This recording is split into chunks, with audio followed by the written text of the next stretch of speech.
Virar fóssil é praticamente ganhar na loteria. Só que você precisa morrer primeiro, né? A chance de um ser vivo fossilizar é tão absurdamente rara que a maioria de nós só pode sonhar com isso. Por isso, faz sentido que fósseis não seja algo que a gente esbarre por aí. Mas olha só, a Terra já foi um palco de um desfile interminável de criaturas. E nesse momento, trilhões de seres estão vivos por aí. Então, mesmo sendo raro fossilizar, ainda assim, temos um montão de fósseis catalogados. Tanto que virou até indústria. O detalhe é que, na maioria das vezes, o que a gente encontra nos fósseis não chega a ser exatamente um choque. Mesmo quando achamos uma espécie nova, ela geralmente entra em alguma categoria que já conhecemos, tipo mais um dinossauro, que no fundo é só uma variação de um hadrossauro ou de um tiranossauro. Agora, de vez em quando, algo completamente fora da realidade aparece, uma criatura tão esquisita, tão fora da curva, que até os paleontólogos, esses caras que já viram de tudo, param, coçam a cabeça e dizem: mas que merda é essa? E é aí que a coisa começa a ficar interessante, meus amigos, ou estranha.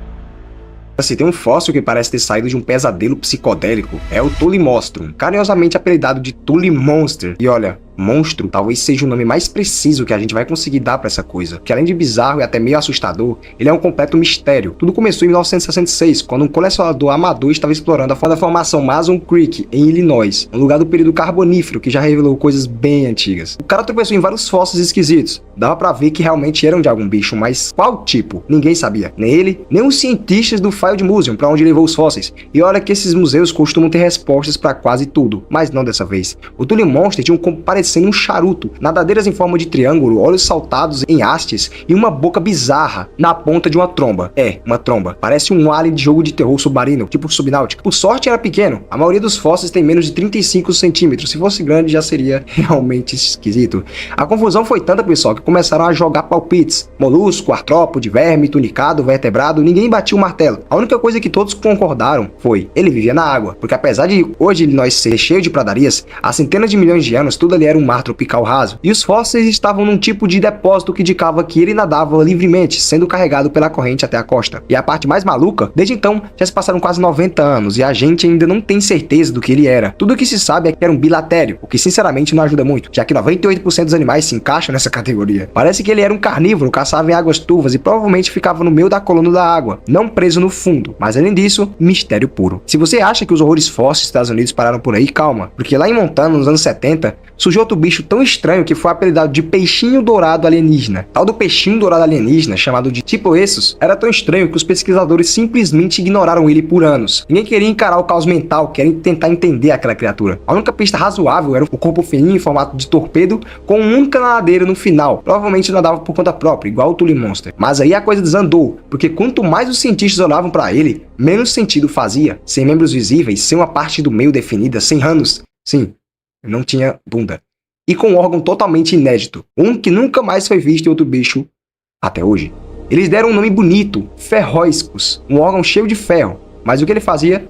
Ninguém sabe. Lá ele, né? A solução temporária foi enfiar o bicho à força num grupo chamado Conodontos, vertebrados sem mandíbula que são encontrados aos montes por aí. Até que o novo fóssil apareceu com dentes estilo conodonte. A galera respirou aliviada, até um cientista perceber que os dentes não eram do bicho, eram dentro dele. Ele tinha comido um conodonte, ou seja, Tiploessus era carnívoro, mas não conodonte. De volta à estaca zero. Por 30 anos nada mudou, até que em 2022 surgiu uma hipótese nova. E se esse alienado aquático fosse um molusco? Meio improvável. Até descobriram que ele tinha uma língua dentada que disparava de dentro do estômago para capturar a presa. Sim, você leu certo de novo. Ele atirava a língua. Pode parecer insano, mas alguns moluscos fazem algo parecido com isso hoje em dia, usando uma estrutura chamada rádula. Isso aproximou o Tilapoceus do mundo dos moluscos. Só que tem um problema, rádulas evoluíram de forma independente, outros bichos também. Então, ele pode até ser um molusco, ou não. Até agora, ele é um dos maiores enigmas do mundo fóssil, mas pelo menos é um mistério solitário, né?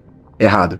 Porque na mesma formação onde acharam o Tullimonster, Mason Creek, em Illinois, apareceram dois fósseis tão bizarros que os cientistas, sem saber como descrever, apelaram para letras do alfabeto. Eles foram chamados de Adasquitos e Examazia, mais conhecidos como fósseis H e Y. E olha, um deles, o Adaquistos, era ainda mais estranho que o outro. O tal do Adaquistos, também chamado de fóssil H, era literalmente em forma de H, com um crescimento estranho no meio. Sim, parecia mesmo uma letra. E como você deve imaginar, a gente não tem ideia do porquê, nem de para que serviam os braços bizarros que ele tinha. Sim, ele é esse bichinho da thumbnail. O que os cientistas suspeitam é que ele podia ser um bicho colonial, tipo aqueles que crescem por toda a vida, e vão virando umas colônias vivas, como certos corais ou vermes do mar. Isso explicaria porque acharam os fósseis dele em vários tamanhos e até com formas diferentes. O saco central que saía do meio do H já apareceu em formato de círculo, coração e possivelmente outros formatos aleatórios. É como se cada um tivesse seu próprio design. E aí vem o palpite mais plausível até agora. Talvez o Adasquitos pertencesse ao grupo dos hemicordados, criaturas esquisitas que incluem vermes como o Acornworms, o verme de bolota, e Pterobrânquios, bichos marinhos pouco conhecidos, mas muito antigos. Mas claro, ainda é uma especulação. Agora o outro fóssil letra, o Examasia, o fóssil Y, parecia mais simples, só que enganou todo mundo. Porque apesar do jeitão de anêmona do mar, ele tinha coisas que anêmonas não têm. Simetria bilateral, sistema digestivo completo e ânus. Pois é, esse sim tinha bunda. Ele tinha uma boca em formato de fenda entre os braços e um final decente. Isso sozinho já bagunça completamente qualquer tentativa de classificá-lo. A cereja do bolo, pessoal, nem sabemos se aquelas braçadas que saem dos lados são mesmo braços. Podem ser outra coisa, totalmente aleatória e indescritível. Por enquanto, tudo que podemos afirmar era um animal. Tinha boca, tinha bunda e vivia no mar.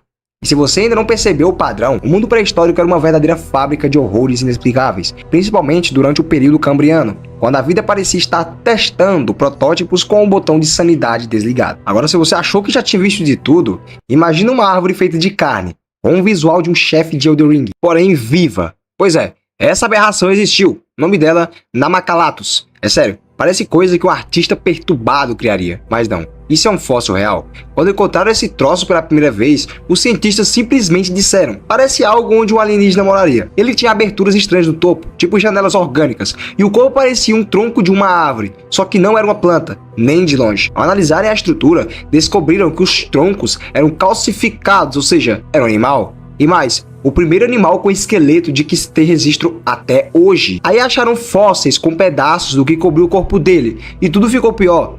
O Namacalatus era coberto de tentáculos e espinhos, e não de forma discreta, era fileiras e fileiras de estruturas que agarravam e rasgavam qualquer coisa. A criatura era basicamente um triturador biológico, do Ediacarano. E aquelas janelas do corpo, pior ainda, variavam de tamanho e forma, despertando puro terror da tripofobia. Algumas redondas, outras em formato de coração, lua, hexágonos, heptágonos, uma verdadeira paleta geométrica do inferno. Até hoje ninguém sabe o que essas aberturas faziam, mas seja lá o que for, torçamos para não estar relacionado à alimentação.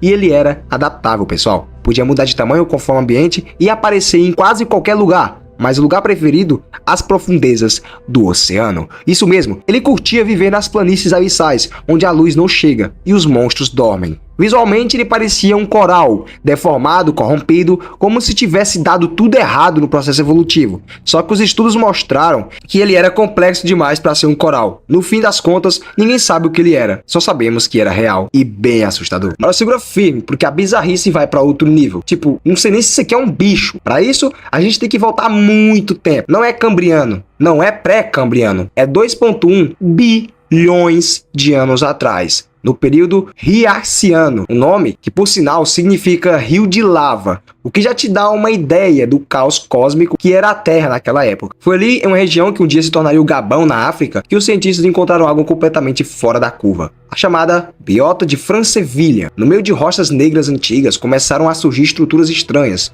discos achatados, tubos, formas tipo colar de pérolas e até coisas que lembravam flores. Só que o mais doido, a gente nem sabia se podia chamar isso de fóssil. Quando o achado veio à tona, os pesquisadores sugeriram que essas formas eram organismos coloniais multicelulares, quem sabe até eucariotos, ou seja, com células parecidas com as nossas. Mas aí começou a treta. Outros cientistas disseram, não, isso aí é só alguma coisa orgânica, ou pior, é só uma ilusão formada por processos químicos nas rochas. A polêmica, pessoal, se forem mesmo eucariotos, eles são mais de 400 milhões de anos mais antigos do que qualquer outro fóssil de vida multicelular já conhecido. É um salto temporal insano. Para piorar, estudar algo com 2 bilhões de anos nas costas é como tentar montar um quebra-cabeça no escuro, com peças faltando e outras derretidas. Mesmo assim, estudos mais recentes estão inclinando a balança. Análises isotópicas encontraram altos níveis de zinco, que é um possível indicativo de metabolismo eucarioto. E em 2024, um pesquisador defendeu que as condições químicas do local eram perfeitas para a vida surgir ali. Se tudo isso se confirmar, a gente tá falando dos primeiros organismos complexos da história, vivendo quietinhos no fundo de deltas quentes e rasos, numa terra que mal tinha continentes. Eles não nadavam, eram provavelmente plâncton, deixados à mercê das correntes. O mais bizarro de tudo, com quase tudo que vimos até agora, o problema era que os fósseis não se pareciam com nada que a gente conheça, mas logo em seguida vem um caso em que o bicho parece normal, e mesmo assim, a ciência ficou completamente perdida. E é aí que entra Nectocaris. Em 1910, na Burgess Shale, encontraram um fóssil que parecia um camarão todo esticado. Daí o nome Nectocaris, que significa camarão nadador. O paleontólogo que o escreveu ficou na dúvida porque, apesar de parecer um artrópode, suas nadadeiras eram o oposto do que a gente espera, e ele não sabia onde encaixar esse bicho. Décadas depois, um pesquisador italiano deu um palpite e disse que era um cordado, porque viu no rabo um tal notocorda, uma estrutura típica desse grupo. Essa ideia ficou por mais de 20 anos. Só que em 2010 acharam mais de 90 fósseis melhores. Aí o bicho mostrou a cara. Parecia uma lula primitiva. Tinha um corpo em forma de pipa, 2 tentáculos, olhos em hastes e um funil esquisito que podia virar do avesso. Não tinha boca visível, só esse funil maluco. Tudo indicava que ele era um cefalópode, e o mais antigo que se conhece, com 30 milhões de anos a mais que outro. Mas aí bateu a confusão. Se fosse um cefalópode tão avançado naquela época, era como se a gente achasse um ser humano antes dos macacos. Bem impossível, né? Então descartaram essa ideia e disseram que ele continua sendo um mistério.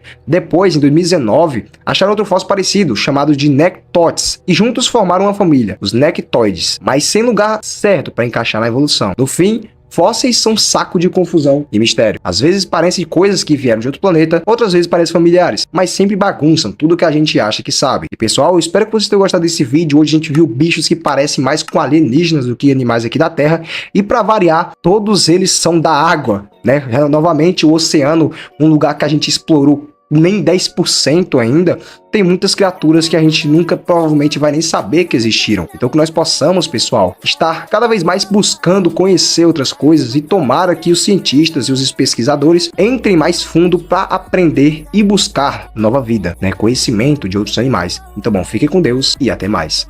I got black, I got white, what you want? Both side of ghost and I pop in a phantom. I know I'm about to blow, oh, I ain't done. Try to take my flow, I take that as a ransom. I got black, I got white, what you want? Both side of ghost and I pop in a phantom. I know I'm about to blow, oh, I ain't done. Try to take my flow, I take that as a ransom. I know that I'm gone. Got a bad bitch waiting on the East Coast. Yeah, she kinda shallow, but she got a deep throat. First class flight straight up out of Heathrow.